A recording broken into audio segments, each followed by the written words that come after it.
Hi masters, for you మీకోసం ఛానల్కి స్వాగతం సుస్వాగతం. ముందుగా మన జగద్గురువైన బ్రహ్మర్షి పితామహ పత్రిజీ గారికి, మన గురుమాతకి నా ఆత్మ ప్రణామాలు మాస్టర్స్. ఓకే మాస్టర్స్, ప్రతిరోజు మన ఛానల్లోని ధ్యానం, స్వాధ్యాయం, సజ్జన సాంగత్యం జరుగుతుంది మాస్టర్స్. అలాగే జూమ్ సెక్షన్లో పాల్గొన్న మాస్టర్లకి, యూట్యూబ్లో చూస్తున్న మాస్టర్లకు కూడా ధన్యవాదాలు తెలుపుకుందాం. ఓకే మాస్టర్స్, ఈరోజు మన ఛానల్కి సీనియర్ పెరుగుడు మాస్టర్ గారైన సుమా గారు రాజమండ్రి నుంచి వచ్చారు. మేడం గారిని సాదరంగా ఆహ్వానించుకుందాం. ఈరోజు మేడం చెప్పబోయే టాపిక్ బ్రహ్మర్షి పితామహ పత్రిజీ గారు అందించిన లాక్డౌన్ సందేశాలు. ఈ గొప్ప ఆత్మజ్ఞానం అందించడానికి మేడం గారికి వెల్కమ్ చెప్దాం మాస్టర్స్. నమస్తే మేడం, వెల్కమ్ మేడం. నమస్తే.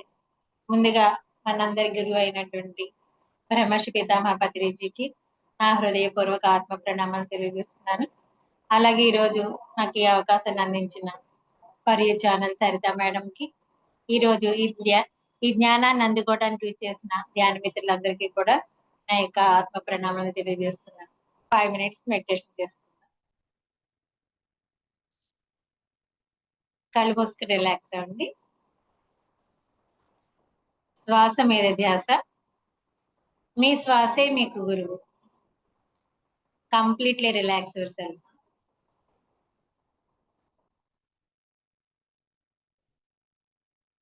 మీ తలపై భాగంలో 6 అంగుళాల దూరంలో సోల్ స్టార్ చక్ర తెల్లని కాంతి పుంజం వలె మెరిసిపోతున్నది.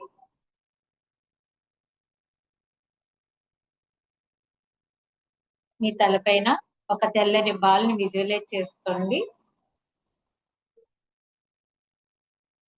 దాని నుండి వెలువడుతున్న కాంతులు మీరున్న గది అంతా వ్యాపిస్తున్నాయి.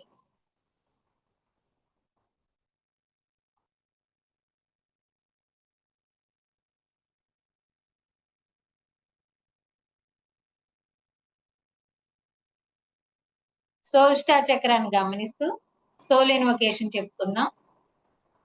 నేను ఆత్మను, నేను దైవిక కాంతిని, నేను దైవిక సంకల్పాన్ని, నేను దైవిక ప్రేమను, నేను నా ఆత్మచే నిర్ణయింపబడిన స్థిర రూపకల్పనని.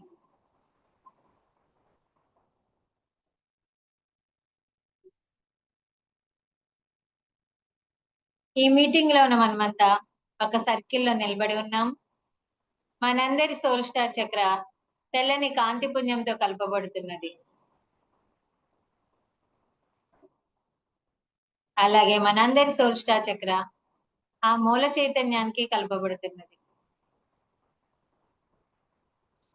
అలాగే మనందరి సోల్ స్టార్ చక్ర ద్వారా బ్రహ్మర్షి పితామహ పత్రిజీకి కనెక్ట్ అవుతున్నాం.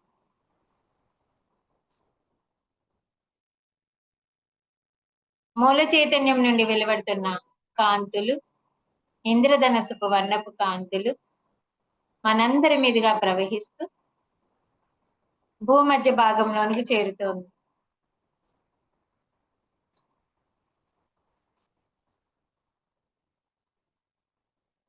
భూమి అంతా ఇంద్రధనస్సు వర్ణపు కాంతులతో నిండిపోవడాన్ని గమనించుకోండి.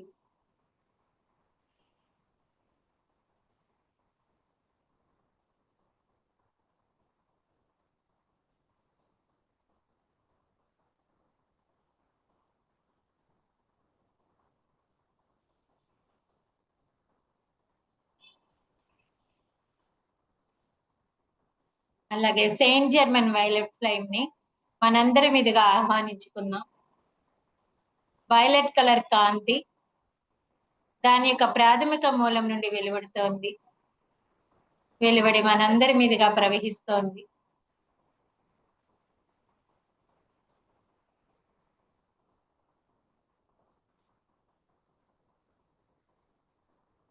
ఈ కాంతి మనందరికీ ధ్యానం చేస్తున్న సమయంలో తర్వాత కూడా ఒక రక్షణ ఏర్పరుస్తోంది.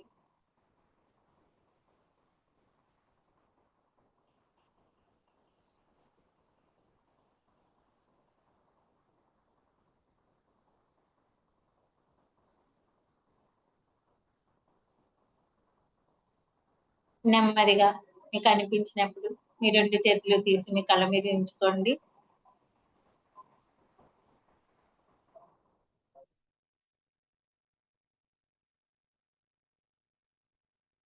ఫైవ్, 4, 3, 2, 1 0.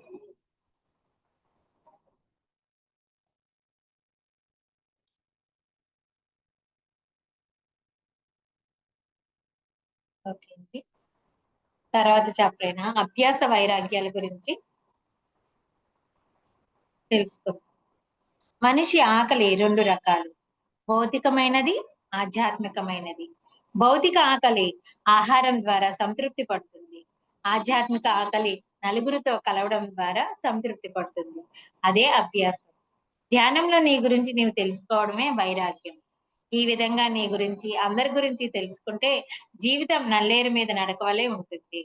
మనం ఎప్పుడూ కొత్త విషయాలు తెలుసుకుంటూ, కొత్త అనుభవాలు, కొత్త అవగాహనలు పొందుతూ ఉంటాం. కొత్త ప్రయోగాలు చేస్తూ ఉంటాం. ఇప్పుడు మనం ఆధ్యాత్మికంలో మనం ఎప్పుడు వినే అభ్యాసం, వైరాగ్యం అనే 2 పదాల గురించి తెలుసుకుందాం. అదా యోగానుశాసనం. అదా అంటే ఇప్పుడు యోగం గురించి తెలుసుకుందాం. ప్రతి వ్యక్తికి ఆధ్యాత్మిక ఆకలి ఉంటుంది. అది వచ్చినప్పుడు యోగం గురించి తెలుసుకుంటాము. యోగం అంటే చిత్త వృత్తి నిరోధం. మన మనస్సు చంచలమైనది. కాబట్టి ప్రతిరోజు యోగమును అభ్యాసం చేయాలి. స్వాస్థ్యము అంటే సత్యము. సత్యమును తెలిసిన వారు సజ్జనులు. అటువంటి సత్యమును తెలిసిన వారితో ప్రతిరోజు సజ్జన సాంగత్యం చేయాలి. గౌతమ బుద్ధుడు ప్రతిరోజు సజ్జన సాంగత్యం చేసేవాడు. ధ్యానం చేయడం ద్వారా జ్ఞానాన్ని పొందుతారు. స్వాస్థ్యం చేయడం ద్వారా మనము ఇతరులకు ఉపదేశం చేయవచ్చు. యశోధర చేసింది సాధారణ సాంగత్యం. గౌతమ బుద్ధుడు చేసింది సజ్జన సాంగత్యం. మనం సాధారణ సాంగత్యము చేయాలి, సజ్జన సాంగత్యము చేయాలి. మనం నలుగురితో మెలగాలి. నలుగురితో లేనప్పుడు మనకు నారాయణ తత్వం రాదు. కనుక నలుగురితో కలవడాన్ని అభ్యాసం చేయాలి. అందరి మాటలు వినాలి. ప్రతి వ్యక్తి యొక్క స్వభావం గురించి తెలుసుకోవాలి. వీటన్నిటిని అభ్యాసం చేస్తే ఏది ఆచరించాలో తెలుస్తుంది. గమ్యం తెలియకుండా గమనం ప్రారంభం కాదు. అభ్యాసం వల్ల మనకు గమ్యం తెలుస్తుంది. ఆ గమ్యాన్ని తెలుసుకోవడానికి అభ్యాసం చేయాలి. అభ్యాసం ద్వారా సజ్జన సాంగత్యం, సజ్జన సాంగత్యం ద్వారా ధ్యానం గురించి తెలుస్తుంది.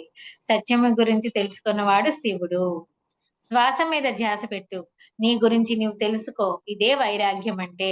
బయట ప్రపంచంలోనిది రాగం. లోపల ప్రపంచంలోనిది వైరాగ్యం. ఈ ప్రపంచం పట్ల ఆకర్షణ వదిలేసి నీ పట్ల నీవు ఆకర్షణ పెంచుకో. అదే వైరాగ్యం. అభ్యాసం అనేది వైరాగ్యానికి దారి తీస్తుంది. ఇది గొప్ప విషయం. ధ్యానం నేర్చుకో. ధ్యానాన్ని అభ్యసించు. ధ్యానాన్ని ఇతరులకు అందించు. అభ్యాసం ద్వారా వైరాగ్యం. వైరాగ్యం ద్వారా అభ్యాసము వస్తుంది. మనం ఇంట్లో కూర్చుని వైరాగ్యం కొరకు అభ్యాసం చేయాలి. నలుగురితో సాధారణ సాంగత్యంతో మెలగాలి. సాధారణ సాంగత్యం, సజ్జన సాంగత్యం, ఆచార్య సాంగత్యం ఇవి ప్రతి మానవునికి అవసరం. ధ్యానం చేయడం ద్వారా మనస్సు నిర్మలంగా ఉంటుంది. వైరాగ్యం అంటే ధ్యానమే. ఇక్కడ వైరాగ్యం గురించి కొత్త అబ్రివేషన్ ఇచ్చారనమాట. కొత్త మీనింగ్ చెప్పారు గురువు గారు మనకి. అంటే నీ గురించి నువ్వు తెలుసుకోవడమే వైరాగ్యము అని చెప్తున్నారు. మనం వైరాగ్యం అంటే ఏదో ఏదో అనుకుంటాం కదండీ! అది కాకుండా ఇక్కడ శ్వాస మీద ధ్యాస పెట్టి నీ లోపలికి నువ్వు ప్రయాణం చేసి నీ గురించి నువ్వు తెలుసుకోవడమే వైరాగ్యం అని చెప్తున్నారు. బాహ్య ప్రపంచంలో ఉండటాన్ని రాగము, నీ లోపలికి నువ్వు ప్రయాణం చేసి నిన్ను నువ్వు తెలుసుకోవడమే వైరాగ్యము అని ఇక్కడ చెప్పడం జరిగింది. నిజమైన ఆధ్యాత్మికత బలహీనతల నుంచి బయటపడి మన మీద మనం విశ్వాసం పెంచుకోవడమే ఆధ్యాత్మికత. బలహీనతల నుండి బయటపడాలి. మనం మన మీద విశ్వాసం పెంచుకోవాలి. నిన్ను నువ్వు తెలుసుకొని మార్చుకోవడమే ఆధ్యాత్మికత. ధ్యానంలో సిద్ధార్థుడు బుద్ధుడైనట్లే ఎవరైనా బుద్ధుడు కాగలరు. ఆధ్యాత్మికత అంటే మన మీద మనం విశ్వాసం పెంచుకోవడం. ప్రాపంచికత అంటే మన మీద మనకు విశ్వాసం సన్నగిల్లడం. మనం ఏ సమాజంలో పుట్టి పెరిగామో ఆ సమాజంలో ఉన్న మంచి, చెడు ప్రతి వ్యక్తికి ఉంటుంది. ఆ ప్రాపంచికంలో ఉన్న వారమే మనమందరం. దాని యొక్క ప్రవర్తన ఫలితం మన మీద ఉంటుంది. మొట్టమొదట కోపం, ఈర్ష్య, అసూయ, ద్వేషం వంటి బలహీనతల నుండి మనం బయటపడాలి. నిన్నటి కంటే ఈ రోజు బాగుండటమే ఎదుగుదల. నిజమైన ఆధ్యాత్మికతలో ధ్యానం అనేది ప్రతి వ్యక్తి సాధన చేస్తూ ఉండాలి. నిన్ను నువ్వు మార్చుకోవాలి. అది ధ్యానం చేయడం ద్వారా వస్తుంది. ప్రతి వ్యక్తి ధ్యానం చేయడం నేర్చుకోవాలి. నీవు ధ్యానం చేయకముందు ఎలా ఉన్నావు? ధ్యానం చేసిన తర్వాత ఎలా ఉన్నావు అనే విషయం గురించి తెలుసుకోవాలి. ప్రతి వ్యక్తి కూడా కళల్లో నిష్ణాతులు కావాలి. అది ఒక గొప్ప కళ. స్వామి దయానంద సరస్వతి గొప్ప వేద పండితుడు. వేదం ఏమి చెబుతుంది? అహం బ్రహ్మాస్మి అని చెబుతోంది. పూజ మెట్టు అగడ్త. యథార్థ సత్యం అనేది ఎప్పుడూ చేదుగానే ఉంటుంది. సత్యంలోకి వచ్చిన వారు ఎప్పుడూ సత్యంనే చెబుతారు. ప్రతి వ్యక్తి ధ్యానం చేయడం అనేది మన భారతీయ సంస్కృతి. పిరమిడ్ సొసైటీలో రాక్షసత్వం పోతుంది. ధ్యానం చేయడం ద్వారా అనేక అనుభవాలు వస్తాయి. అనుభవాలనేవి మన ఆలోచన నుంచి వస్తాయి. నమ్మకం యొక్క శక్తి అపారమైనది. ఆ నమ్మకం అనేది ఆత్మ యొక్క శక్తి. మన ఆత్మ యొక్క శక్తి చాలా ముఖ్యం. ఆత్మ, మనస్సు అనేవి రెండూ ఒక్కటే. ధ్యానం చేయడం ద్వారా మాంసం తినే వ్యక్తి మాంసం తినడం మానివేస్తాడు. ధ్యానం చేయడం వల్ల గౌతముడు సిద్ధార్థుడయ్యాడు. ప్రతి వ్యక్తి ఒక సిద్ధార్థుడిలాగా తయారవ్వాలి. ఈ ప్రపంచంలో ఉన్న ప్రతి వ్యక్తి బాగుండాలి అని కోరుకోవాలి. ఒక జీవిని చంపి తింటున్నారు. అందరూ బాగుండాలని కోరుకున్నట్లే జంతువులు కూడా బాగుండాలని కోరుకున్నవాడే బుద్ధుడు. మనుషులు బాగుండాలి, జంతువులు ఏమైపోయినా పర్వాలేదని అనుకోకూడదు. జంతువులు బాగుండాలని కోరుకున్న వారు నిజమైన మనిషి. ఈ ప్రపంచంలో ఉన్న వారందరూ ధ్యానం చేయడం ద్వారా ఆధ్యాత్మికత అనేది వస్తుంది. కాబట్టి ప్రతి వ్యక్తి ధ్యానం చేయడం నేర్చుకోవాలి. ఇందులో నిజమైన ఆధ్యాత్మికత గురించి చెబుతూ మన గురించి మనం తెలుసుకోవడం, ధ్యానం చేయడం, అలాగే ఏ రోజుకి ఆ రోజు ఎంతవరకు ఎదిగామో మనలో ఉన్నటువంటి ఆ యొక్క నెగెటివ్ షేడ్స్ ఏవైతే ఉన్నాయో ఆ వాటిల నుంచి బయటపడడానికి ప్రయత్నం చేయమని చెప్తున్నారు. ఏ రోజుకు ఆ రోజు చెక్ చేసుకోవాలి. ఈ రోజు నిన్నటికి ఈ రోజుకి ఎంత మార్పు వచ్చింది అనేది కూడా మనం చెక్ చేసుకుంటూ ఉండాలి. అలాగే నాన్ వెజిటేరియన్ తినకూడదని కూడా చెప్పడం జరిగింది. అది మనందరికీ అది అనుభవం కాబట్టి తెలుసు కాబట్టి అవసరం లేదు. తర్వాత తద్విద్ధి ప్రణిపాతేన. భౌతిక జీవితానికి సూర్యుడు. సూర్యుని శక్తి ఎంత ముఖ్యమో ఆధ్యాత్మిక జీవితానికి జ్ఞాన సూర్యుడు. జ్ఞానం అనే వెలుగు అంత ముఖ్యము.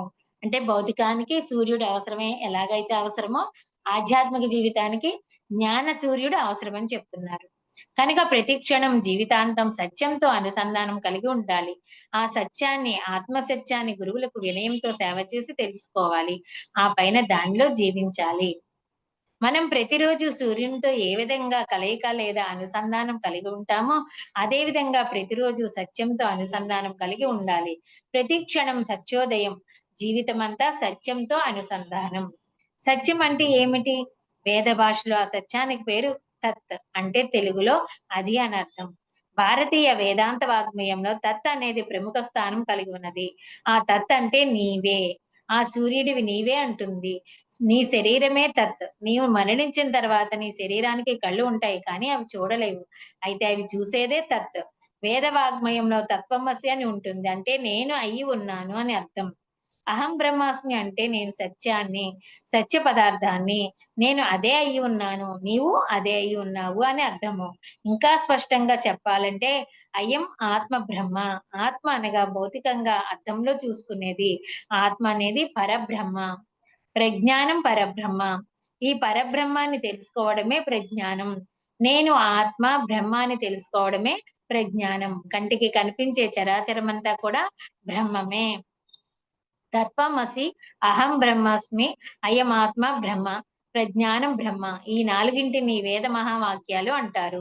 ఈ 4 ఒక్కో వేదం నుండి మొత్తం 4 వేదాల ద్వారా జనించాయి. వీటితోనే మనం ఆధ్యాత్మిక సాహిత్యం తత్వంగా తెలుసుకుంటున్నాము. ఏదైనా ముగించినప్పుడు ఓం తత్సత్ అంటాము. తత్ అనగా సత్యం. నిత్యము ఉండదగినది సత్యం. ఒకప్పుడు ఉండి ఒకప్పుడు ఉండనిది సత్యం కాజాలదు. ఓం తత్సత్ అనేవి 3 పర్యాయ పదాలు. ఇక్కడ మనకి తద్విద్ధి ప్రణిపాతేన గురించి చెప్తూ ప్రతిదీ తత్ అంటే నీవే. నీవే అంటే సూర్యుడు కూడా నీవే అని చెప్తున్నారు ఇక్కడ. అహం బ్రహ్మాస్మి అంటే నేను సత్యాన్ని, సత్య పదార్థాన్ని అని తెలుసుకోవడమే ఇక్కడ అహం బ్రహ్మాస్మికి రకరకాల అర్థాలు మనకి చెప్తూ ఉన్నారండి. ఒక్కో దాంట్లో ఒక్కొక్కటి చెప్తూ ఉన్నారు. ఇందులో నేను సత్యాన్ని, నేను సత్య పదార్థాన్ని అని తెలుసుకోవడమే అని చెప్తున్నారన్నమాట. తద్వితి ప్రణిపాతేన పరిప్రశ్నేన సేవయ ఉపదేశ్యంతిలో జ్ఞానం జ్ఞానినః తత్వదర్శినః. అనగా సాష్టాంగ నమస్కారం చేసి ప్రశ్న అడిగి సేవ చేస్తే నీకు వారు దర్శించిన జ్ఞానం, తత్వం ఉపదేశిస్తారు అని అర్థము. ఏ లఘువు అయితే గురువు దగ్గర పై 3 చేస్తారో అప్పుడు గురువు సంతోషించి బోధిస్తారు. భారతదేశంలో వివిధ రకాల నిష్ణాతులైన గురువులు ఉన్నారు. గురువు అంటే సాధన చేసి సిద్ధి పొందిన వారు. దీపం చుట్టూ పురుగు తిరిగినట్టు గురువుల చుట్టూ లఘువులు తిరుగుతారు. ఆ దీపంలో వారు ఐక్యమవుతారు. వారు గురువులవుతారు. జ్ఞానులకు తత్వదర్శనులకు ఎక్కడా కొదవలేదు. ప్రతి శాస్త్రంలో ఎంతో మంది ఉన్నారు. ఎక్కడైతే లఘువులు ఉంటారో అక్కడ గురువులు దొరుకుతారు. అలాగే గురువులు ఉన్న చోట లఘువులు దొరుకుతారు. అంటే లఘువు అంటే ఇక్కడ శిష్యుడిని లఘువుతో చెప్పారండి. ఏ లఘువు అయితే అంటే ఏ శిష్యుడైతే గురువు దగ్గర ఈ మూడిటిని కలిగి ఉంటాడో, ఏంటి నమస్కారం సాష్టాంగ నమస్కారం చేసి ప్రశ్న అడిగి సేవ చేసి వారిచ్చినటువంటి జ్ఞానాన్ని, తత్వాన్ని మనం తీసుకోవాలటండి. యొక్క ఈ భారతదేశంలో ఎంతో మంది గురువులున్నారు. ఆ గురువుల దగ్గరికి వెళ్లి మనం సాధన చేసి, మనం వాళ్ళిచ్చిన జ్ఞానాన్ని మనం తీసుకొని వారిలో ఐక్యం అవ్వాలి అంటే వారిలాగా గురువు అవ్వాలి అని చెప్తున్నారనమాట. ప్రతి వాళ్ళు కూడా సాధన చేసి గురువు అవ్వాలి. నేను 40 సంవత్సరాల క్రితం నోరు విప్పాను. జ్ఞానం బోధిస్తానని లఘువులు చేరారు. వారిప్పుడు దేశమంతటా పిరమిడ్ ధ్యాన కేంద్రంలో పిరమిడ్ మాస్టర్స్ అయ్యారు. ప్రతి పట్టణం, పల్లెలో విస్తరించారు. వారి దగ్గర లఘువులు చేరారు. ఆత్మ విద్యను నేర్చుకుంటున్నారు. ఒక లఘువుకు గురువు వలన సత్యం అర్థమవుతుంది. స్వయం ప్రకాశితం అవుతాడు. అంటే సార్ దగ్గర నేర్చుకొని ఎంతో మంది పిరమిడ్ మాస్టర్లు మళ్ళీ వాళ్ళు కూడా గురువులయ్యారు. వాళ్ళ దగ్గర ఎంతో మంది శిష్యులున్నారు అని చెప్తున్నారు. అలాగా చేయటం వల్ల మనం స్వయం ప్రకాశితం అవుతాము అని చెప్తున్నారు. మన శరీరానికి ఆహారం సరఫరా చేసిన విధంగా ప్రతిరోజు ధ్యానము, ప్రతి క్షణం సత్యదర్శనము చేయాలి. బొట్టు బొట్టు సముద్రమైనట్లు కొంచెం కొంచెం జ్ఞానం సముద్రమంత జ్ఞానం అవుతుంది. ప్రతిరోజు సాధన చేయడం వల్ల గురువులవుతారు. అంటే మనం రోజు తీసుకునే ఈ జ్ఞానమే బొట్టు బొట్టుగా మనం ఇప్పుడు ఏదైతే తీసుకుంటున్నామో అది రేపొద్దుట సముద్రం అంతా అవుతుంది కాబట్టి అలాగా రోజు సాధన చేయాలి. పిరమిడ్ మాస్టర్స్ తద్విద్ది ప్రణిపాతేన అనే విధంగా అడగాలి. అవసరం లేని వారికి తలుపులు తెరుచుకోబడవు. ప్రతి ఒక్కరూ భగవద్గీత శ్లోకాలు తెలుసుకోవాలి. అప్పుడు గురుతత్వం లఘు విధానం తెలుస్తుంది. లఘువు మహాలఘువు అయిన అచిరకాలంలో గురువు అవుతాడు.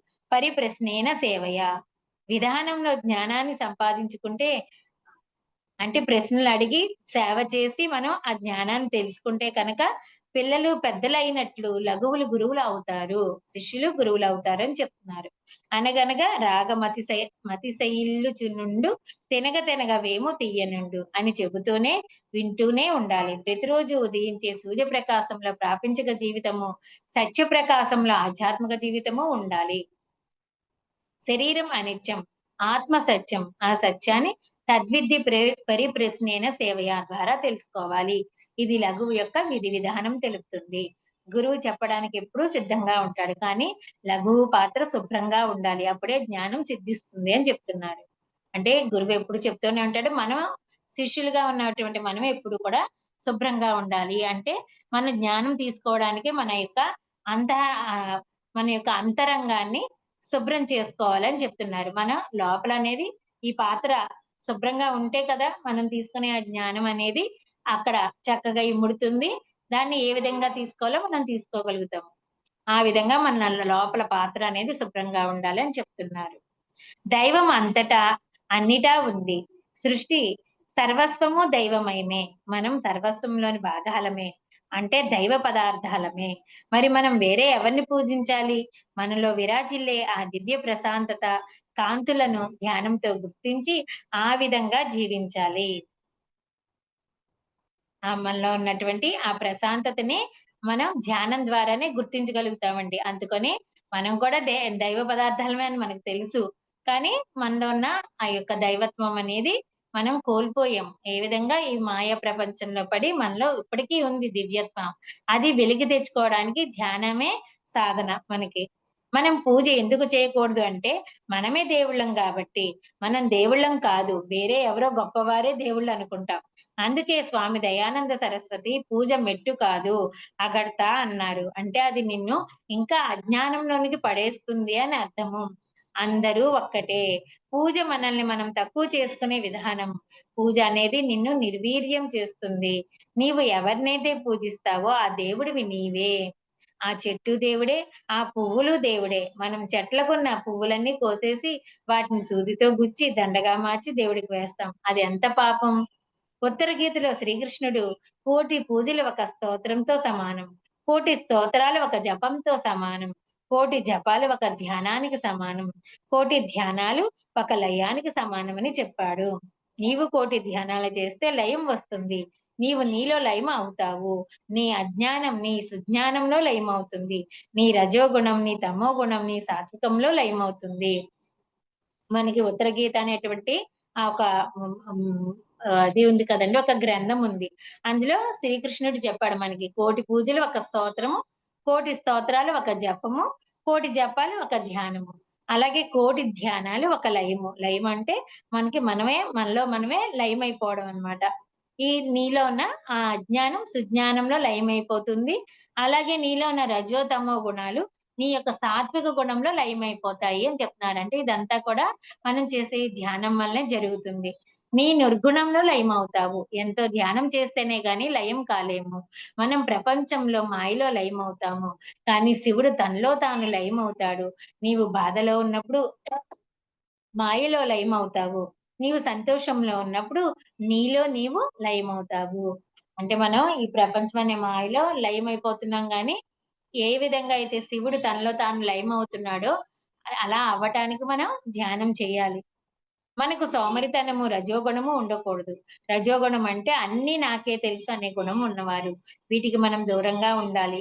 నీ దైవత్వాన్ని నీవే గుర్తించాలి. వేరే దైవానికి నీవు శరణు కాదు. అందరూ భక్తి యోగం అంటారు కానీ భక్తి యోగం కాదు, రోగం. సత్యం ఎవరు చెప్పినా ఒక్కటే.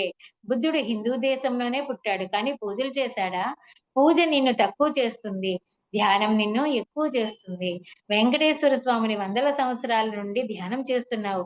నాయనా నీవు గొప్పవాడివి అని ఆయనను నీవు పూజించడం కాదు. ఆయనలాగా నీవు ఉండాలి. నీవు ధ్యానం చెయ్యాలి. అప్పుడు నిన్ను నీవు ఎక్కువ చేసుకుంటావు.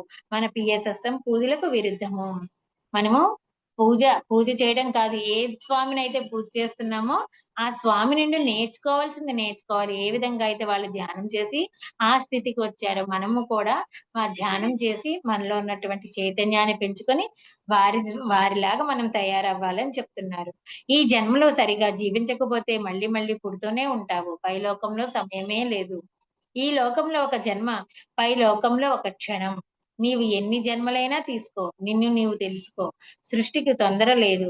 నీవు తమో గుణంలో, రజోగుణంలో ఉంటే నీ సమయం వృధా అవుతుంది. నేను సమయాన్ని ఒక్క నిమిషం కూడా వృధా చేయను. ప్రతి క్షణాన్ని అలాగే ఉపయోగించుకుంటాను. అందరూ ఇలాగే ఉండాలి. దేనికోసం ప్రయత్నం చేస్తే మనకు అది వస్తుంది.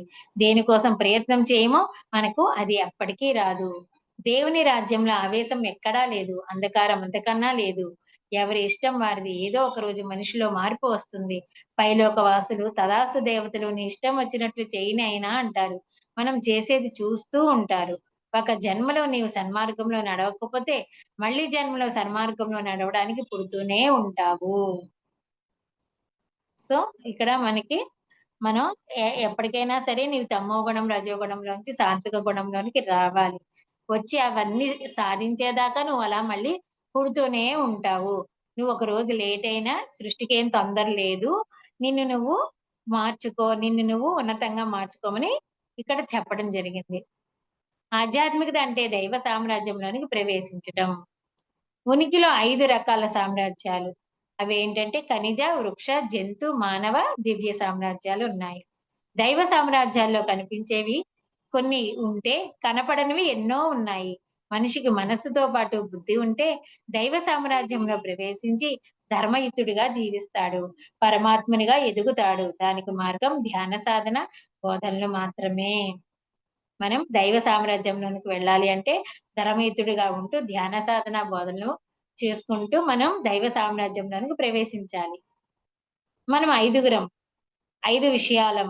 శరీరం, మనస్సు, బుద్ధి, ఆత్మ, సర్వాత్మ. అలాగే 5 సామ్రాజ్యాలున్నాయి. ఖనిజ, వృక్ష, జంతు, మానవ, దివ్య సామ్రాజ్యం. ఖనిజ సామ్రాజ్యంలో శరీరం అంటూ లేదు. కానీ వృక్ష సామ్రాజ్యంలో శరీరం ఉంటుంది. వృక్ష సామ్రాజ్యంలో మొట్టమొదటిసారిగా శరీరం వస్తుంది. జంతు సామ్రాజ్యంలో శరీరం మరింత వృద్ధి అవుతుంది.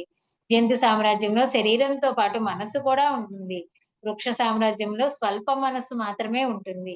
మనస్సు అనే పదార్థం నుండి మనిషి వచ్చాడు. ఆ మనస్సు మానవ జన్మలో విశేషంగా విజృంభిస్తుంది. ఖనిజ, వృక్ష, జంతు, మానవ సామ్రాజ్యాలు కూడా దైవ సామ్రాజ్యాలే. కానీ కంటికి కనపడే దైవ సామ్రాజ్యాలు, కనపడని దైవ సామ్రాజ్యాలు కూడా ఉన్నాయి. కనపడే దైవ సామ్రాజ్యాలు హనుమంతుని తోక అంత ఉంటే, కనపడని దైవ సామ్రాజ్యాలు హనుమంతుడి అంత ఉన్నాయి. ఆధ్యాత్మికత అంటే ఆ కనపడని దైవ సామ్రాజ్యంలోనికి ప్రవేశించడం, దానిని ఊహించగలగడం, అనుభవించగలగడం. అప్పుడు మనం కంటికి కనపడే సామ్రాజ్యానికే కాదు, కనపడని సామ్రాజ్యానికి కూడా భాగస్వామ్యులం అవుతాం. మానవునికి ఉండవలసింది బుద్ధి. మనస్సు ఒక్కటే ఉంటే సరిపోదు. మనస్సు ఉంటే మనిషిలాగా మారతాం. బుద్ధి ఉంటే బుద్ధుళ్ళవుతాం. మనసులో నుంచి ఒక బుద్ధి ఉద్భవించాలి.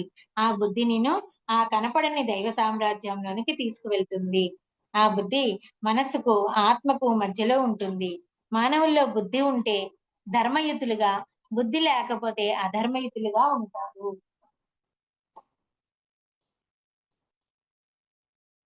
ఇక్కడ మనసుకి బుద్ధి ఎంత అవసరమో చెప్తున్నారండి. మనస్సు ఒకటి ఉంటే మనం సరిపోదంట. బుద్ధి ఉంటేనే కదండీ! ఇప్పుడు మనకి, జంతువులకి తేడా ఏంటి? మరి మనకి బుద్ధి ఉండటం మూలానే మనం మనుషులుగా, మనం ఉన్నతంగా ఎదగడానికి మనం ట్రై చేస్తున్నాం. ఆ బుద్ధి లేదు గాబట్టే జంతువులాగుంది. ఓకే. ఇప్పుడు బుద్ధి లేకపోతే అధర్మితులుగా ఉంటామని చెప్తున్నారు. బుద్ధి అంటే విచక్షణ జ్ఞానం. ఏది మంచి, ఏది ధర్మం, ఏది అధర్మమో చెప్పే జ్ఞానం. మానవుడు బుద్ధిమంతుడు కావాలి. ఏ జంతువులోనూ బుద్ధి అనేది ఉండదు. బుద్ధి అనేది మనుషులను, జంతువులను వేరు చేస్తుంది. బుద్ధి లేనివాడు జంతువుతో సమానం. అందుకనే మనల్ని అలా అంటూ ఉంటారనమాట. బుద్ధి లేకపోతే గాడితో సమానం అలాగ అంటూ ఉంటాం కదండీ! అలాగనమాట. ఒక అభివృద్ధి చెందిన జంతువుతో సమానం. వాడు మనిషి అనిపించుకోడు. బుద్ధి లేని మానవులే రాక్షసులు. బుద్ధి ఉన్న మానవులే దేవతలు. బుద్ధి అనేది 100% ఉన్నప్పుడు మనిషి బుద్ధుడు అవుతాడు. సమయాన్ని, మన వనరులను వృధా చేస్తున్నప్పుడు మనకు బుద్ధి లేదు. మన శక్తిని మనం సంకించినప్పుడు మనకు బుద్ధి లేదు. లోక కళ్యాణం కోసం నడుం బిగించలేనప్పుడు మనకు బుద్ధి లేదు. ఎలాంటి పరిస్థితుల్లో ఉన్నా మనం సంతోషంగా లేనప్పుడు మనకి బుద్ధి లేదు. మనస్సును జయించిన వాడే జైనుడు. సంతోషానికి పొంగిపోవడం, దుఃఖానికి కృంగిపోవడం మనిషి యొక్క లక్షణం. కానీ దేనికి కుంగిపోకుండా, పొంగిపోకుండా ఉండడమే బుద్ధుడి లక్షణం. ఈ సృష్టి మనకు ఎన్నో అవకాశాలను ఇస్తుంది. అవి నీ బుద్ధిని పెంపొందించుకోవడానికి ఉపయోగించుకోవాలి. బుద్ధుడు ఒక్క క్షణం, ఒక్క మాట కూడా వృధా చేయడు. బుద్ధుని దగ్గర నుంచి మనం ఎంతో నేర్చుకుంటాం. వేల కొలది మనుషుల్లో కొంతమందే సిద్ధి కోసం ప్రయత్నిస్తారు. బుద్ధి నుంచి ప్రయత్నించడమే సిద్ధత్వం. మనస్సు శూన్యమైతేనే బుద్ధి 100% చేరుకుంటుంది. మనస్సు మీద జయం సాధించాలి. ఎన్నో జన్మల నుంచి బుద్ధి నేర్చుకుంటూ చివరి జన్మలో బుద్ధుడు అవుతాడు. నీకు ఏదైనా ఒక విషయంలో బాధ కలిగింది అంటే నీవు మనసులో ఉన్నావు, బుద్ధిలో లేవు. ఎంత దుఃఖం ఉంటే అంత ధ్యానం చేయాలి. అంటే ఇక్కడ బుద్ధి ఉన్న వాళ్ళే సిద్ధి కోసం ప్రయత్నం చేస్తామని చెప్తున్నారు. మన మనసు శూన్యమైతేనే బుద్ధి 100% పనిచేస్తుంది. అంటే మనం ధ్యానం ద్వారా మనసుని శూన్యం చేసుకోవాలి. అప్పుడు బుద్ధి తన యొక్క వంతు పాత్రని తను వహిస్తుందనమాట. ఎన్నో జన్మల నుంచి మనం బుద్ధి నేర్చుకుంటూ చివరికి జన్మకొచ్చేసరికి బుద్ధుల్లా అవ్వాలి అని చెప్తున్నారు. ధ్యానం వలన బుద్ధి వస్తుంది. తినే విషయంలో, మాట్లాడే విషయంలో, ప్రతి విషయంలో మనకు బుద్ధి ఉండాలి. నీ మనసు మీద నీకు అధికారం రావాలి. బుద్ధి నేర్చుకోవడానికి 3 వర్గాలు. శాకాహారం తినాలి, ధ్యానం చేయాలి, సజ్జన సాంగత్యం చేయాలి. అప్పుడు నీలో బుద్ధి వికసిస్తుంది. పిరమిడ్ మాస్టర్లంటే 100% బుద్ధి ఉన్నవాళ్ళు, ఆధ్యాత్మికంగా జీవిస్తున్నవారు, సన్యాసం తీసుకోనివారు, ఇసుమంత దుఃఖం కూడా లేనివారు. బుద్ధి ఉంటే మనం ఒక్క క్షణం కూడా వృధా చెయ్యం. మనం బుద్ధి నేర్చుకున్నాక ఆ బుద్ధి అందరికీ నేర్పించాలి. మానవ సామ్రాజ్యంలో మెల్లిమెల్లిగా అసురత్వం పోయి సురత్వం మొదలవుతుంది. మనస్సుతో జీవించే వాళ్ళు అసురులు. బుద్ధితో జీవించే వాళ్ళు సురులు. మూర్ఖ మూర్ఖాత్ముడు, దుష్టాత్ముడు, శుభాత్ముడు, మహాత్ముడు, పరమాత్ముడు ఇలా 5 రకాల మనుషులు ఉన్నారు. ఎవరైతే బుద్ధిని 100% సంపాదించుకుంటాడో వాడే పరమాత్ముడు. పరమాత్ముడి లక్షణం ఏమిటంటే ధ్యానం నేర్చుకోవడం, సాధన చేయడం, నేర్పిస్తూ ఉండడం, ప్రచారం చేయడం. పిరమిడ్ మాస్టర్లు అందరూ గొప్ప పరమాత్మలే. పరమాత్మలుగా ఉన్నప్పుడు ప్రతి సృష్టి చేస్తారు. ప్రపంచం అంతా పిరమిడ్లు వస్తాయి. ఓకే. ఇక్కడ మనం ఏ క్షణము కూడా దుఃఖం వచ్చినప్పుడు దుఃఖించకుండా, ఆనందంతో పొంగిపోకుండా రెండిట్లోనూ సమస్థితిలో ఉండాలి. ఆ సమస్థితిలో ఉండేటటువంటి ఆ బుద్ధి నీకు రావాలి అంటే ధ్యానం చేయాలి. ధ్యానం నువ్వు చేయడమే కాకుండా ధ్యానం నేర్పడం, అందరి చేత చేయించడం ఇలా మన యొక్క పిరమిడ్ మాస్టర్ల యొక్క కర్తవ్యం చెప్తున్నారు. అందరూ కూడా పిరమిడ్ మాస్టర్లు అందరూ కూడా పరమాత్ములుగానే ఉండి ఈ సృష్టికి ప్రతి సృష్టి చేయాలి. ఎలాంటి ప్రతి సృష్టి? ఒక ఆహ్, దివ్యమైన ధ్యాన జగత్తుని, శాకాహార జగత్తుకి అవసరమైన ప్రతి సృష్టిని చేయగలగాలి మనం.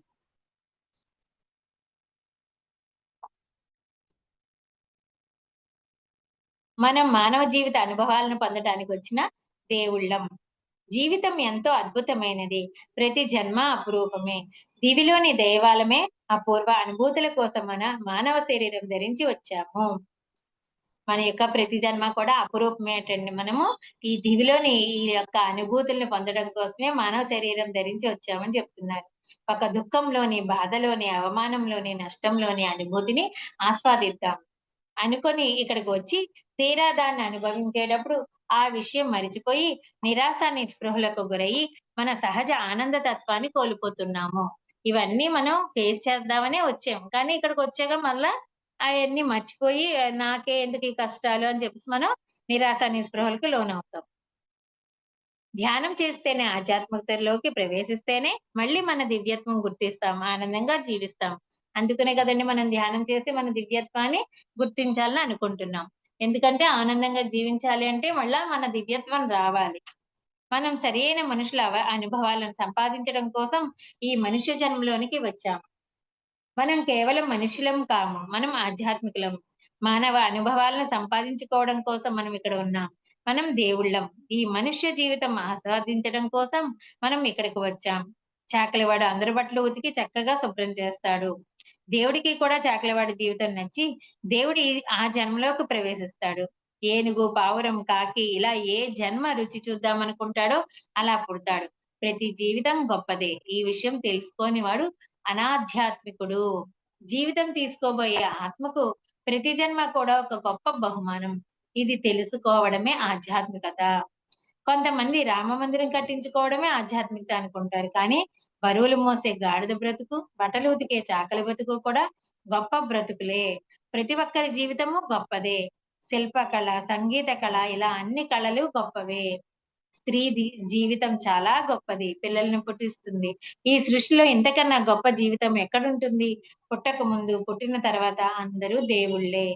సరైన ఆధ్యాత్మికత లేకపోతే మనల్ని మనం కించపరుచుకుంటాం. మనం పుట్టిన తర్వాత మనం దైవత్వం గురించి మర్చిపోతాం. జ్ఞాని అయిన చాకలివాడు తన గురించి తాను సంతోషిస్తాడు. ఒకడు ధ్యానం చేసినా, చేయకపోయినా, ఆధ్యాత్మికత తెలుసుకున్నా, తెలుసుకోకపోయినా అందరూ దేవుళ్ళే అని తెలుసుకున్న వారి జీవితం ఎంతో సంతోషంగా ఉంటుంది. ఇక్కడ అందరి జీవితాలు గొప్పవే అని చెప్తున్నారు. ఎవరు ఒకళ్ళు ఎక్కువ, ఒకళ్ళు తక్కువ కాదండి. అందరూ ఆ ఎక్స్‌పీరియన్స్, ఆ రోల్ మనం చెప్తాం కదా సినిమాలో ఆ డిఫరెంట్ డిఫరెంట్ రోల్స్ మనం ఎలా పోషించాలని అనుకుంటామో అలాగా ఇక్కడ ఈ భూమి మీద చాకలివాడిగా పుట్టినా, అలాగే రామ మందిరం కట్టడానికి పుట్టినా నువ్వు నీలో ఎక్కువ, తక్కువ అనేది లేదు అని చెప్తున్నారు. అలాగే స్త్రీ ఇంకా ఉన్నతమైందని చెప్తున్నారు. మనలో ఆధ్యాత్మికత లేనప్పుడే మన యొక్క జీవితం, మన యొక్క పుట్టుకని మనం కించపరుచుకుంటాం.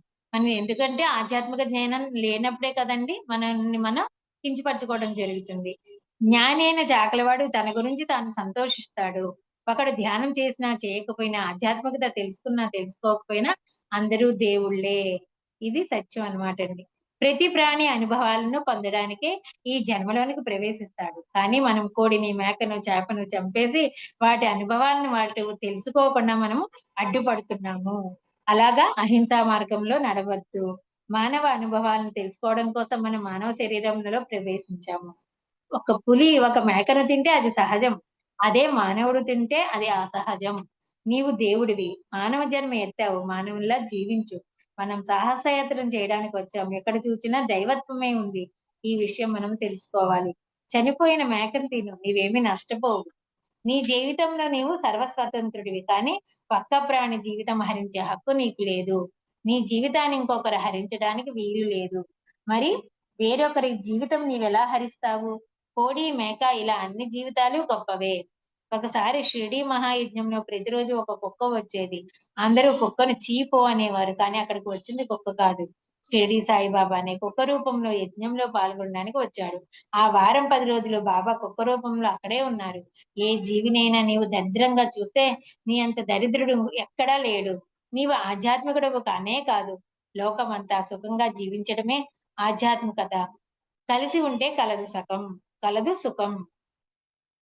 అలాగా మహాయజ్ఞంలో పత్రి సారీ షిరిడి సాయినాథుడు ఒక్క రూపంలో ఉండి అన్ని రోజులు కూడా ఆయన వీక్షించారు అని చెప్తున్నారు. అంటే ఏ రూపంలో ఎప్పుడు ఏ గొప్ప శక్తి అనేది అక్కడ ఉంటుందో మనకు తెలియదండి. అందుకని అందరినీ గౌరవించాలి.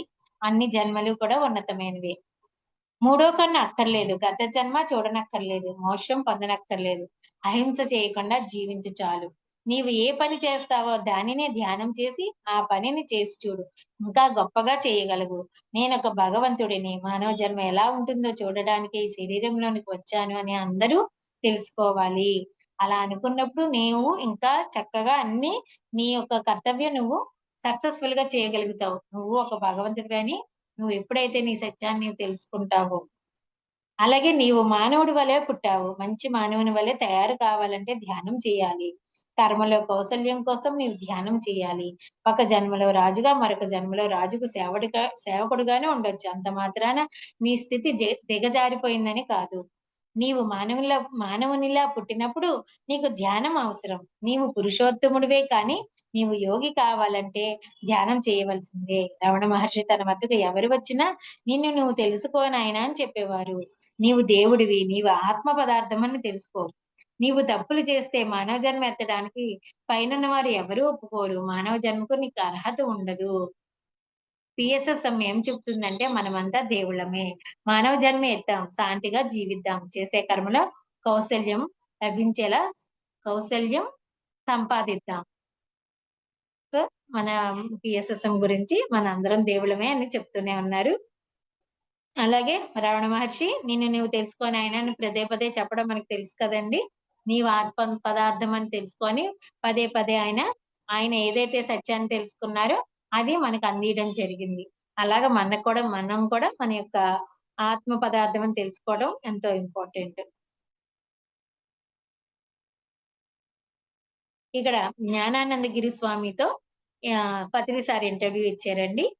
క్రియాయోగి, జ్ఞానయోగి, హిమాలయ యోగి అయిన జ్ఞానానందగిరి స్వామీజీ చిన్నతనంలోనే ఇల్లు వదిలి అనేక సంవత్సరాలు హిమాలయాల్లో తపస్సాధన చేశారు. ఝానా అఖాడా అనే ప్రముఖ సంస్థకు చెందినవారు.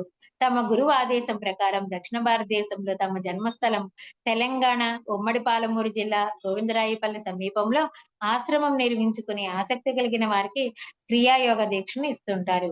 ఆ స్వామీజీతో పత్రిజీ యొక్క సంభాషణ. పత్రిజీ, మీ జన్మస్థలం ఎక్కడండి?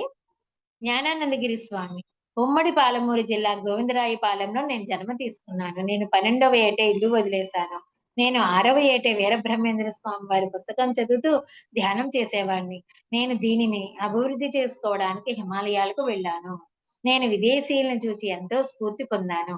మన దేశం, ప్రాంతం, భాష మన భోజనం కాకపోయినా సరే వారు మన వేదాలపైన, శాస్త్రాలపైన, ఆధ్యాత్మికత పైన ఎన్నో రీసెర్చ్‌లు చేస్తూ చాలా హార్డ్ వర్క్ చేస్తారు. వారిని చూచి స్ఫూర్తిని పొంది ఎందరో యోగులను కలిశాను. అవధూత గిరి మహారాజుతో మాకు సాంగత్యం కలిగింది. మీ కుటుంబం ఈయన ఆహ్, 6వ ఏటే వీరబ్రహ్మేంద్ర స్వామి యొక్క పుస్తకం చదివి ధ్యానం చేశారటండి. హిమాలయాలకు వెళ్లారంట. విదేశీయుల్ని ఎంతో మందిని చూసారంట. మన యొక్క ఆధ్యాత్మికం పైన రీసెర్చ్‌లు చేసేవాళ్ళని. వారిని చూసి ఎంతో స్ఫూర్తిని పొంది ఎంతో మంది యోగులను కలిసారట. వారికి మీ కుటుంబం గురించి చెప్పండి. జ్ఞానానందగిరి స్వామి మాది వ్యవసాయ కుటుంబం. కానీ ఇప్పుడు నాకు కుటుంబంతో ఏ సంబంధము లేదు. అమ్మా, నాన్న దేహం వదిలారు. పత్రిజీ, ఇప్పుడు మీరు ఎక్కడ ఉంటున్నారు? స్వామి, మా గురువు గారు చెప్పిన ప్రకారం నేను దక్షిణ భారతదేశంలో ఉంటున్నాను. ఇక్కడ ఆధ్యాత్మికత పెంపొందించమని చెప్పారు. ఇక్కడ నా జన్మస్థలం దగ్గరలోనే ఒక ఆశ్రమం నిర్మించుకొని పౌర్ణమి వరకు ధ్యానం చేసి పౌర్ణమి రోజుల్లో అందరికీ క్రియాయోగ ధ్యానం ఉచితంగా నేర్పిస్తున్నాను. ప్రపంచమంతా ధ్యానం పంచాలి అనే మీ సంకల్పం చాలా మంచిది. పూర్వజన్మలో మీరు ఒక యోగీశ్వర్లో, ఋషీశ్వర్లో అయ్యి ఈ జన్మలో గృహస్థులందరికీ ఆదర్శంగా ఉండటం కోసం ఈ జన్మ ఎత్తారని మేము నమ్ముతాము. పత్రిజీ, అంతా మీ ఆశీస్సులు స్వామి. కైలాసపురి పిరమిడ్ ఎలా ఉంది? జ్ఞానానందగిరి స్వామి అద్భుతంగా ఉంది. ఎవరైనా వచ్చి ధ్యానం చేసుకోవడానికి మీరు కల్పిస్తున్న వసతులు చాలా బాగున్నాయి. మీకు మీరు తెలుసుకున్న సత్యాన్ని ప్రపంచంలోని అందరికీ తెలియజెప్పాలనే ఆశయంతో మీరు ముందుకు వెళ్తున్నారు. సమాజంలో ఊరికి ఒక ఆశ్రమం కావాలి. ఊరికి నలుగురన్న ధ్యానం చెప్పేవాళ్ళు కావాలి. మీ వంతుగా మీరు చాలా విప్లవం తీసుకొని వచ్చారు. మీరు గొప్ప సంకల్పంతో ఈ జన్మను తీసుకున్నారు. పత్రిజీ, మీ ధ్యాన అనుభవాల్లో 1, 2 చెప్పండి.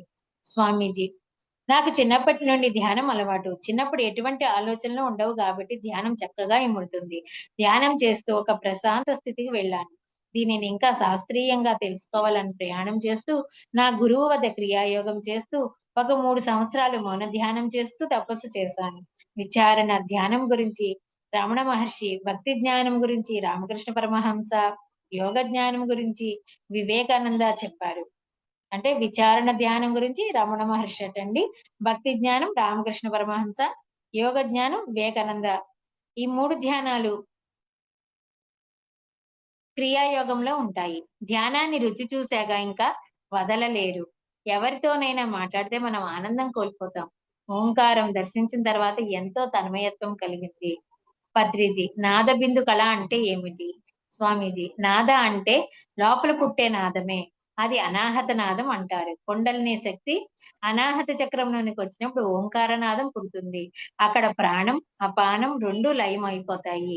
అప్పుడు వాయు వికారం చేత శరీరంలో కొన్ని శబ్దాలు వస్తాయి. అప్పుడు ఓంకార నాదం పుడుతుంది. అది మధురమైన శబ్దం. మనం ఎప్పుడూ వినని శబ్దం. అంటే ఇక్కడ మనకి ఈ నాదబిందు కళ్ళ గురించి చెప్తున్నారు. ఇదంతా కుండలిని శక్తి చక్రాస్ మీద కొంత ఐడియా ఉంటే మనకి కొంత అర్థం అవటానికి అవకాశం ఉంటుందండి. ధ్యానంలో ఎన్ని రోజులు ఉన్నా జ్ఞానేంద్రియాలు పనిచేయవు. కాబట్టి ఆకలి వేయదు. ధ్యానం నుండి ఎప్పుడు బయటకు వస్తామో అప్పుడే ఆకలి వేస్తుంది. గృహస్థ మార్గం చెడని మార్గం. ధ్యానంలోనికి వెళ్లి వైరాగ్యం పొందుతాం. వెన్న అయిన తర్వాత మజ్జిగలో కలవదు. నెయ్యి అయిన తర్వాత పాలల్లో కలవదు. యోగి తమ జ్ఞానేంద్రియాలతో సేవ చేయించుకుంటాడు. నీవు జ్ఞానివి అయితే జ్ఞానిని తెలుసుకుంటావు. ప్రకృతిలో మనం మమేకమై జీవిస్తే అందరి విజయం మన విజయం అవుతుంది. అన్ని దేశాలలో ఆధ్యాత్మిక విప్లవం రావాలి. లోక కళ్యాణం జరగాలి. ధ్యానంలో ఉన్నంత సేపు మనకి ఆకలి ఉండదు కదండీ! అలాగ వెన్న అయిన తర్వాత వెన్న ఆ మజ్జిగలో కలవదు కదండీ! అలాగ మనం ధ్యానం చేసి ఎప్పుడైతే వైరాగ్యాన్ని పొందుతామో అందరితోటి కలవలేం మనం. యోగి తమ జ్ఞానేంద్రియాలతో సేవ చేయించుకుంటాడు. నీవు జ్ఞానివైతే నీలాగే ఉన్న జ్ఞాని గురించి తెలుసుకుంటావు.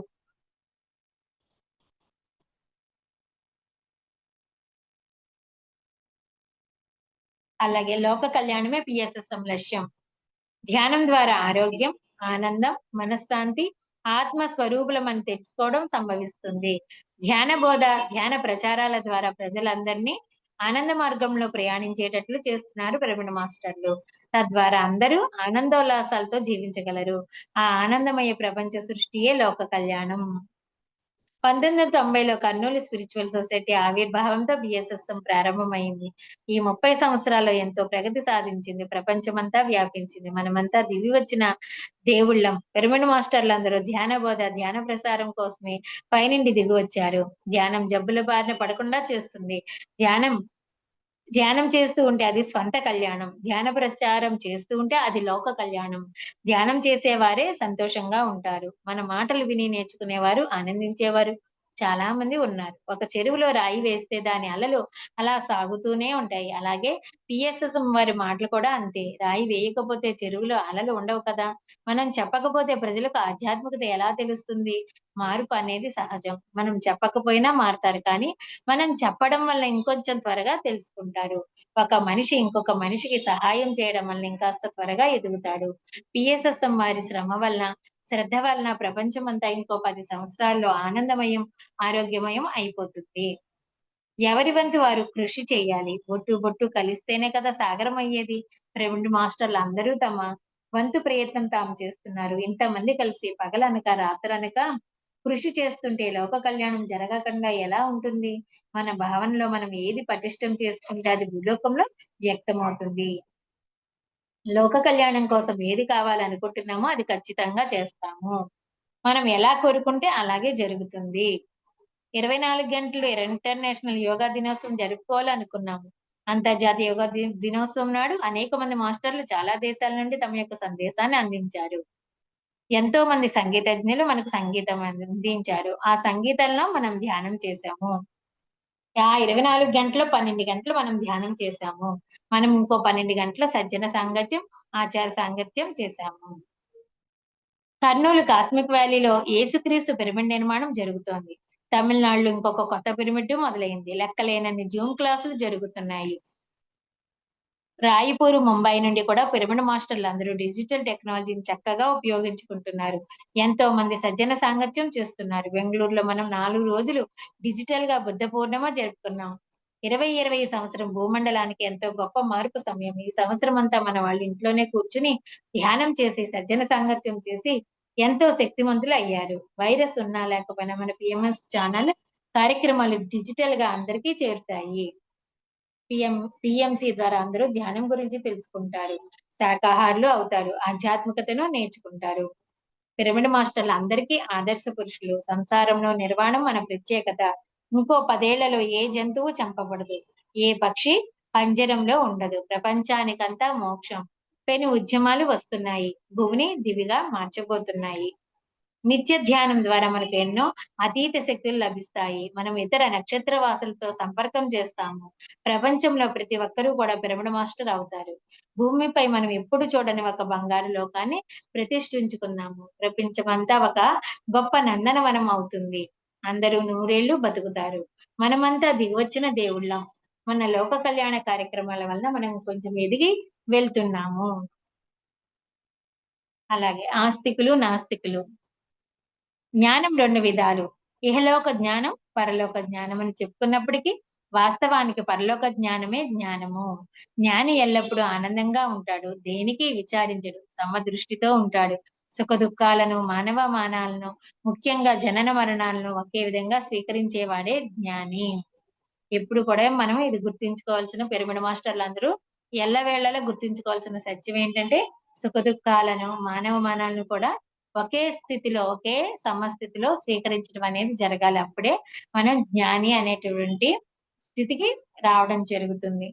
పరలోక జ్ఞానం తెలుసుకోని వారు నాస్తికులు. పరలోక జ్ఞానం తెలుసుకున్న వారు ఆస్తికులు. అదే నిజమైన ఆస్. నాస్తికులను అజ్ఞానులు అంటారు. ఆస్తికులను జ్ఞానులు అంటారు. జ్ఞానం లేకపోవడమే అజ్ఞానం. జ్ఞానం అంటే ఇంగ్లీష్‌లో పర్యాయ పదం ఎన్‌లైటన్‌మెంట్. పరలోక జ్ఞానాన్ని జ్ఞానం అంటాము. మనం చనిపోయిన తర్వాత పరలోకాలకు వెళ్తాము. మనం పుట్టే ముందు పరలోకాల నుండే వచ్చాము. ఈ విషయాలను తెలుసుకున్న వాడే జ్ఞాని. తెలుసుకోని వాడు అజ్ఞాని. ఆత్మ తనంతట తానే గర్భంలోనికి ప్రవేశిస్తుంది. పైలోకంలో ఉన్న వారంతా జ్ఞానులే. ఎప్పుడైతే ఆత్మ గర్భంలోనికి ప్రవేశిస్తుందో అప్పుడే తన జ్ఞానాన్ని మర్చిపోతుంది. ఇదే ఆత్మకు పరీక్ష. పుట్టక ముందు అందరూ జ్ఞానులే. పుట్టిన తర్వాత అందరూ అజ్ఞానులే. ధ్యానం అందరినీ జ్ఞానులను చేస్తుంది. ధ్యానం అంటే నీ బుద్ధితో నీవు ప్రయాణించడం. అంటే మనందరికీ ముందే జ్ఞానం ఉంది. ఈ ఎప్పుడైతే తల్లి గర్భంలోకి వస్తామో మనకున్నటువంటి ఆ జ్ఞానాన్ని మర్చిపోతాం. అదే ఆత్మకు పరీక్షటండి. ఇప్పుడు మనం మళ్ళీ ఏం చేయాలి? మనం ధ్యాన సాధన ద్వారా మన యొక్క జ్ఞానాన్ని మళ్ళా మనం తిరిగి తెచ్చుకోవాలి. అదే మన యొక్క కర్తవ్యం ఈ భూమి మీద. ధ్యానం అంటే నీ బుద్ధితో నీవు ప్రయాణించడం. భూలోకంలో దేనికోసం ఏడ్చినా అజ్ఞానే. పరలోకాన్ని నమ్మకుండా ఉన్నప్పటికీ నాస్తికులు కూడా ధ్యానం చేస్తే జ్ఞానులవుతారు. ఆస్తికులు కొంతమంది పరలోకాన్ని, ఇంకా జన్మలు ఉన్నాయని నమ్మినా ఎవరైనా చనిపోతే అజ్ఞాని వలె ఏడుస్తారు. జ్ఞాని అనేవాడు ఎప్పుడూ ఏడవడు. ఏడిస్తే జ్ఞాని కాలేడు. దేవుడా మా అమ్మ చనిపోతుంది రక్షించు, కాపాడు అన్నా కూడా అజ్ఞానమే. మీ అమ్మ కూడా దేవుడే. నీవు కూడా దేవుడే. ఒక దేవుడు ఇంకొక దేవుడిని కాపాడతాడా ఏంటి? ఆమె పైలోకానికి వెళ్ళినా బ్రతికే ఉంటుంది. సమయం వచ్చినప్పుడు ఎవరైనా వెళ్ళిపోవాల్సిందే. అంటే మరణం గురించి ఏడ్చేవాడు అజ్ఞాని అని చెప్పడం జరుగుతుంది. మరణం గురించి ఎప్పుడు మనం ఏడవకూడదు. ఎందుకంటే ఇక్కడ మటుకే లైఫ్ ఉండదు. అంతేగాని పరలోకాల్లో వాళ్ళు జీవించే ఉంటారు. మనం ధ్యానం చేసి తెలుసుకున్న సత్యం అదే కదండీ! ఆత్మ ఇక్కడ కాకపోతే అక్కడ ఉంటుంది అంతే. ఈ దేహాన్ని వదిలేసి ఇంకో దేహంతో పైలోకాల్లో ఉంటుంది.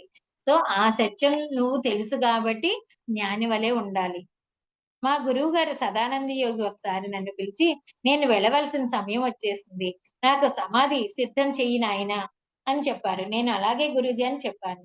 మా కళ్ళ ముందే ఆయన శరీరం వదిలిపెట్టేశారు. చనిపోయిన వారిని గురించి ఏడవడం పామరుడి యొక్క లక్షణం. పామరుడు లేని దాన్ని కోరుకుంటాడు. వస్తున్న దాన్ని చూసి సంబరపడుతూ ఉంటాడు. కానీ పండితుని యొక్క లక్షణం ఏమిటంటే లేనిది కోరడు, ఉన్నదాన్ని కాదండు. వస్తున్న దాన్ని చూసి సంతోషించుడు, పోతున్న దాన్ని గురించి చింతించుడు. అజ్ఞాని ఏది లేదో అదే కోరుకుంటాడు. రాజ్యాలు వస్తే సంబరపడతాడు. రాజ్యాలు పోతే ఏడుస్తూ కూర్చుంటాడు. అజ్ఞాని ఎప్పటికీ జ్ఞాని కాలేడు. కొంతమంది పిల్లలు పుట్టలేదని ఏడుస్తారు. ఎందుకంటే నీవు జన్మను ప్రారంభించే ముందే ఈ జన్మలో పిల్లలు కావాలో వద్దో ముందే నిర్ణయించుకున్నావు. ఇది తెలుసుకోవడమే జ్ఞాని యొక్క లక్షణం.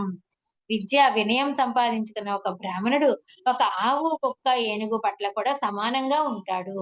ఎవరిని ఎక్కువగా, ఎవరిని తక్కువగా చూడడు. ఒకరిని ఎక్కువగా, ఒకరిని తక్కువగా చూచేవాడు ఎప్పటికీ జ్ఞాని కాలేడు.